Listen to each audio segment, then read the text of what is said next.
Hello there fellow acolytes of the Sega Saturn, welcome to yet another Saturn Gems video. It's a series where I look at a variety of different gems for the system, including hidden gems, well-known gems, Japanese gems and local gems. Something here for everyone, I hope. Before I begin, I just want to mention I have a competition at the moment for Mobile Suit Gundam Side Story 1. If you check out the description and the comments, you will see a link there, and that will give you details on how to enter the competition. Anyway, without further ado, let's begin. First game on my list is Alien Trilogy. Alien Trilogy was actually the first game I got on the Saturn, and it's an interesting Doom clone. It's, as I say, it's like Doom, but in the Aliens universe. So as such, expect to use a variety of different weapons, from the shotgun, pulse rifle, grenades, in order to take down a variety of different xenomorphs. You play from different areas that appear in the first 3 films, although not really in any order, and at the end of each one you face a boss. Unfortunately, it's the same boss for everyone. It's an alien queen, and it's not a particularly difficult boss fight. However, it's still pretty cool to do, and the whole game in itself is pretty interesting. When you're going through the game, you'll notice that if you kill an enemy too close, you'll get sprayed with acid blood, so you will actually lose health. Similarly, if you walk on top of a dead alien corpse, you will suffer damage as well. It's quite an interesting little gimmick, and it works well and fits with the Alien universe. I'm a massive fan of the Alien franchise. I've got tattoos of Alien on my body, so, you know, I'm pretty protective of things in the franchise. But I can honestly say that Alien Trilogy is a fantastic Alien game, and it's one that's dirt cheap to pick up. So even if you're not a massive fan of the franchise, but you do like shooters, it's still worth picking up because it's so damn cheap. Moving on to the next game on my list, we have a Japanese title, Baroque. Now, Baroque is a hard sell really, because it's a sort of survival horror game, and being exclusive to Japan, it's got a lot of Japanese text, and there's a lot of text in the game. Similarly, the menus and the different objects and everything, all the descriptions are in Japanese. There's no images or anything like that to help you, so you are quite truly left in the dark, just experimenting. But honestly, as a horror game, it kind of adds to the atmosphere that you've been flung into this universe full of, you know, unknown things, and you just have to try and survive. So in that regard, I would say it kind of works to the game's favour to a certain degree. It does require a certain amount of dedication on the part of the player in order to get through these roadblocks, but you know, it's not a very expensive game, so if you like horror games, I definitely recommend picking it up. It's a sort of dungeon crawler. You go through this creepy tower, and you face off hordes of enemies in order to go to the next floor. I also believe it's procedurally generated as well, so the areas are not quite the same every time, and neither are the pickups, which it adds to the replayability, but it also makes the game quite difficult, especially with the language barrier. Don't expect it to be a game that you'll be able to run through, but I'd say it's still a pretty neat game, and it's not very expensive either.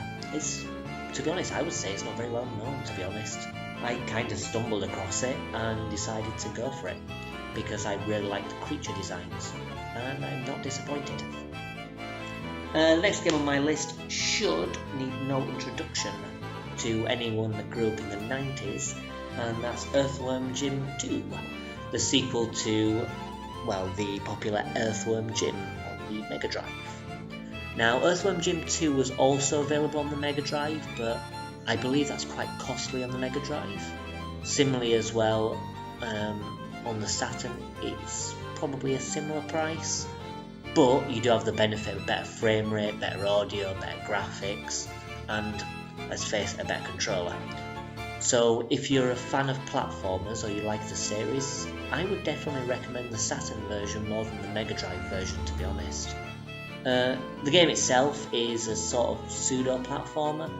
It's only really got a handful of traditional platforming levels, unlike the first game, and the other levels are sort of experimental. I mean, you've got one level where you're digging through the mud with your blaster.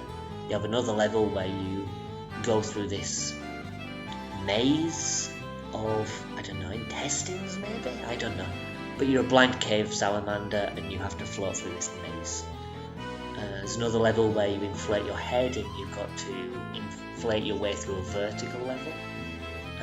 And you've got these excellent bonus games as well, where Jim has a trampoline of sorts and you have to rescue these baby puppies. The enemy Psycho throws them out of a window and you have to bounce them along and get them to the kettle. It's really quite an entertaining game. I would say it's probably not as good as the first game, but I'd still definitely recommend picking it up. The next game on my list is a very good title. Now, this is a title that I wasn't sure about first. It looked interesting, the graphics in particular were very good, but it's not the cheapest game to pick up. It's not overly expensive, but it's definitely getting up there in price. So if you do want to get it, I would recommend getting it sooner rather than later. And that's Story of Thor 2. It's effectively Sega's attempt at doing a Zelda game. It plays pretty much like the 2D Zeldas, apart from with, let's face it, better graphics. And you go through a series of different dungeons, you acquire these elemental spirits that help you with certain puzzles, and you get different weapons, and you talk to different people in different areas, you fight different bosses, solve puzzles. It's traditional Zelda fare. That's not to say it's just a rip-off. I mean, it is just a rip-off, but it's a damn good one. If you really like those kind of adventure games, I would say definitely pick it up. It's probably not as good as most 2D Zeldas, so don't expect it to be better than the Zelda games, but it's certainly up there. I would say that, it's definitely worth playing if you like those kind of games. Now, the final game on my list is one of my favourite games on the Saturn. As always, I leave one of my favourites till last, and that's Deep Fear. This game was exclusive to the PAL regions and Japan, never got an American release, and it's a pity because the European release is very expensive, probably going to cost you around £200 or so. But thankfully the Japanese version is a lot cheaper and a lot easier to come by. It's pretty much the same style of game as something like Resident Evil, so expect it to be a third-person game, pick up weapons, solve puzzles, you have your tank controls, terrible dialogue, cheesy story, pretty much everything you'd expect from a Resident Evil game, apart from it's not Resident Evil. It's set in an underwater facility, which honestly is a great location. It gives you this kind of feeling of claustrophobia, because you only have limited means of escape, and those means of escape gradually start reducing as your plans start going tits up, as it were. It's got a decent story, more or less, and the voice acting is varied. Some of it's okay, some of it's really, really bad. Like there's one character who's very, very camp, and his voice acting in particular is absolutely dreadful. But, with these old survival horror games, it kind of adds to the charm, so I wouldn't hold it against it. As for the Japanese version, I would say it's definitely worth it if you don't want to spend a lot of money on the English version. The cutscenes and all the dialogue are in English, so you will be able to experience the story properly and be able to go through it and follow it. Obviously the text in-game, which doesn't have dialogue, is in Japanese, but these are normally kind of minor parts of the conversation, so it doesn't actually affect the flow of the story. Similarly as well in the menus, whilst they're Japanese, things like items and weapons, they all have pictures, so it's quite easy to work out what to do when it comes to equipping. That being said, there are a couple of areas in the game where maybe you will struggle. There was one part earlier on where you have to extinguish a fire, and the fire extinguisher is effectively a water grenade. Obviously in your menu it looks like a grenade, so I never even thought of attempting to use it. I had to consult an FAQ and I thought, okay.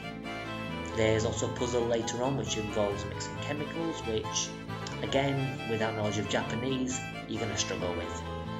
But aside from these two moments, the rest of it was fully playable, never had any issues. You can follow the story, as I say, so it's really good. As a survival horror game, the story's good, the monster designs are excellent. You have a neat little system where, because you're underground, you have limited oxygen. So you have to ensure that you keep your oxygen supplies up, as well as, maintaining your health and ammunition. It's a really, really good survival horror game. It's kind of a shame it was exclusive to the Sega Saturn, because it means that very few people have actually played it, which is a pain. The Japanese version will probably set you back maybe 15-20 quid, so I would say give it a shot if you like those kind of games. So there we have it, that's the 5 games I covered this time. We had Alien Trilogy, Baroque, Earthworm Jim 2, Story of Thor 2, and Deep Fear. Out of those games, I would say that Alien Trilogy is the one that's worth picking up regardless because of the price. I would definitely recommend Earthworm Jim 2 as well. Whilst it's a platformer, I think most people will find enjoyment in it because of the variety of the gameplay. With regards to Story of Thor 2, Baroque and Deep Fear, it really depends on, whether you're a fan of those kind of series, to be honest. There's my list. Have you played any of them? If so, what do you think of them? Do you have any other suggestions for other games for the future? If so, drop them down below and maybe I'll check them out or cover them in a future video. Okay, thanks for joining. Bye bye.